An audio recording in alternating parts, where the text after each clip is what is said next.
जब हम जिंदगी में आगे बढ़ते हैं तो बहुत कुछ पीछे छूट जाता है, लेकिन एक चीज हमेशा साथ रहती है और वो है माँ की ममता। इस वीडियो में आज हम बात करेंगे उस अनमोल रिश्ते के बारे में जिसे शब्दों में बांधना या इस रिश्ते के बारे में कुछ भी कहना बहुत ही मुश्किल है। माँ सिर्फ एक रिश्ता नहीं है, वो एक एहसास है, एक शक्ति है जो हमें बिना शर्त के प्यार करती है और अपनी हर तकलीफ को अपने आंचल में छुपा लेती है और हम पर दुख की एक परछाई तक पड़ने नहीं देती।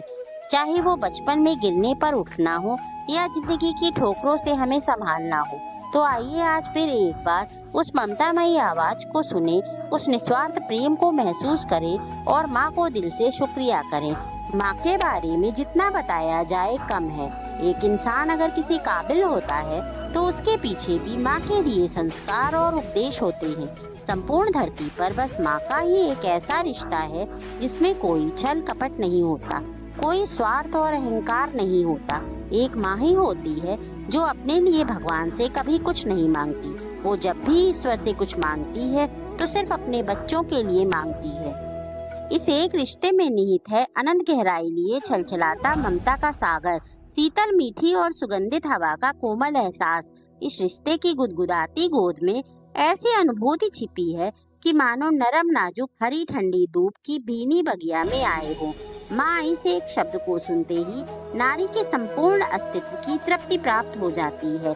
नारी अपनी संतान को एक बार जन्म देती है, लेकिन गर्भ की अबोली आहट से लेकर उसके जन्म लेने तक वो कितने ही रूपों में जन्म लेती है। एक शिशु के जन्म के साथ ही स्त्री के अनेक खूबसूरत रूपों का जन्म होता है। पल पल उसके हृदय में ममता की लहरें उठती रहती हैं। उसका रोम रोम अपनी संतान पर न्यौछावर होने के लिए विकल हो उठता है। नारी अपने कुंवारे रूप में जितनी सलोनी होती है उतनी ही सुहावनी वह विवाहिता होकर लगती है, लेकिन उसके नारीत्व में संपूर्णता आती है माँ बनकर। संपूर्णता के इस पवित्र भाव को जीते हुए वो अलौकिक प्रकाश से भर उठती है। उसका चेहरा अपार कष्ट के बावजूद हर्ष से चमकने लगता है। उसकी आंखों में खुशियों के सैकड़ों दीप जगमगाने लगते हैं। माँ शब्द की पवित्रता का अनुमान इसी से लगाया जा सकता है कि हिंदू धर्म में बेटियों को माँ कहकर पुकारते हैं, बेटी या बहन नहीं। माँ के प्रति कृतज्ञता व्यक्त करने के लिए एक दिवस तो क्या, एक सदी भी कम है। सुबह की पहली किरण से लेकर रात की आखिरी लोरी तक एक माँ का जीवन सिर्फ और सिर्फ अपने बच्चों के लिए होता है। उसकी आंखों में जो प्यार चमकता है, उसकी आवाज में जो सुकून होता है, उसके जैसी परवाह और कोई भी नहीं कर सकता है। माँ पूजनीय होती है। माँ के ना जाने कितने रूप होते हैं। वो हमारी पहली गुरु भी होती है और हमारी सबसे पहली दोस्त भी वही होती है, और इसके साथ ही साथ सबसे बड़ी हिम्मत भी वही होती है। जब दुनिया साथ छोड़ देती है तो एक माँ ही होती है जो कहती है कि बेटा मैं हूँ ना। उसके त्याग की कोई सीमा नहीं होती है। अपनी नींद, अपने सपने, अपनी ख्वाहिशें, सब कुछ वो अपने बच्चों के लिए कुर्बान कर देती है। क्या हम कभी उसके इस त्याग की कीमत चुका सकते हैं? शायद नहीं, पर हमें उसे ये एहसास तो दिलाना होगा कि उसकी मेहनत, उसके प्यार की हमारे लिए क्या कीमत है। हम माँ से कितना कुछ मांगते हैं, प्यार, सपोर्ट, खाना, कपड़ा, पर हम उन्हें क्या देते हैं? सिर्फ कुछ पल, कुछ बातें, कुछ मुस्कुराहटें। क्या इतना काफ़ी है? क्या आपने आज अपनी माँ को गले लगाया? क्या उनसे उनके दिन के बारे में पूछा? क्या उन्हें बताया कि आप उनसे कितना प्यार करते हैं? माँ सिर्फ एक रिश्ता नहीं है, माँ एक शक्ति है। एक ऐसी शक्ति जो हर मुश्किलों में आपको संभालती है, हर दर्द में आपको मलहम लगाती है।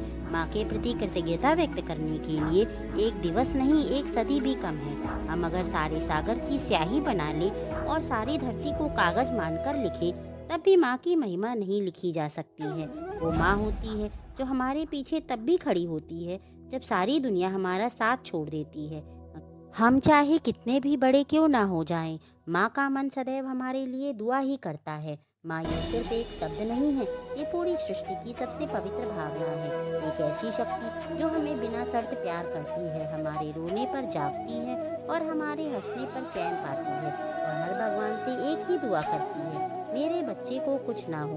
एक शिशु के जन्म के साथ केवल एक बालक का ही जन्म नहीं होता, बल्कि उसी क्षण स्त्री के भीतर एक माँ का जन्म होता है। स्त्री का सबसे पूजनीय रूप माँ ही है। माँ का महत्व माँ बनने के बाद ही सही समझा जा सकता है। वो माँ ही होती है जो हमें दुनिया से 9 महीने ज्यादा जानती है। श्रीमद् भागवत गीता में भगवान श्री कृष्ण कहते हैं, माँ का कोई दिन नहीं होता है, माँ से ही हर दिन होता है। जैसा प्रेम आप अपने माँ बाप से करेंगे, वैसा ही प्रेम तुम्हारी औलाद तुमसे करेगी। यही लेन देन है, यही स्वर्ग है, यही नर्क है। माँ बच्चे को जन्म से पहले भी महसूस करती है और जन्म के बाद उसकी हर धड़कन को पहचानती है। भगवान श्री कृष्ण खुद कहते हैं, जो अपने जीवन में माँ का आदर करता है वो मेरे करीब होता है। माँ वो है जो सोचती है मेरा बेटा आज भूखा ना रहे, और पिता वो है जो सोचते हैं कि बेटा कल भूखा ना रहे। बस दुनिया में यही 2 रिश्ते हैं जिनका दर्जा भगवान से भी ऊपर है। एक माँ ही होती है जो कहती है कि पैसे तो हर कोई कमाता है, तुम नाम और इज्जत कमाना। जब तुम सोचते हो कि तुम्हें नौकरी नहीं मिली, माँ ने चुपचाप तुम्हारे लिए मंदिर में दीप जलाया। तुम सोचते हो कि दोस्ती टूट गई, माँ ने छुपकर तुम्हारे लिए व्रत रखा। तुम गिरते हो लेकिन माँ ने कभी तुम्हें गिरने नहीं दिया, वो हमेशा तुम्हें उठता हुआ देखती है। एक बार भगवान श्री कृष्ण ने माँ यशोदा से पूछा, मैया आप मुझसे इतना प्रेम क्यों करती हैं? माँ बोली, क्योंकि तू मेरा है, तेरा दुख मेरा है, तेरी हर मुसीबत से पहले मेरी ममता जाग जाती है। माँ कभी हारती नहीं है, क्योंकि उसकी ममता में भगवान का धैर्य और उसकी शक्ति भी है। मेरी मुस्कुराहटों को देखकर वो अपने सारे गम भूल जाती है। माँ की दुनिया उसके बच्चों से शुरू और उसके बच्चों पर खत्म हो जाती है। माँ वो है जिसके बिना दुनिया की हर चीज कोरी है। दुनिया का सबसे सुंदर संगीत माँ की लोरी है। माँ वो है जिसकी दुआओं से वक्त तो क्या नसीब भी बदल जाता है।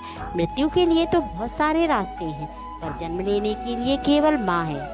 माँ के रहते कोई गम नहीं होता, दुनिया में कोई साथ दे ना दे, पर माँ का प्यार कभी कम नहीं होता। माँ जैसी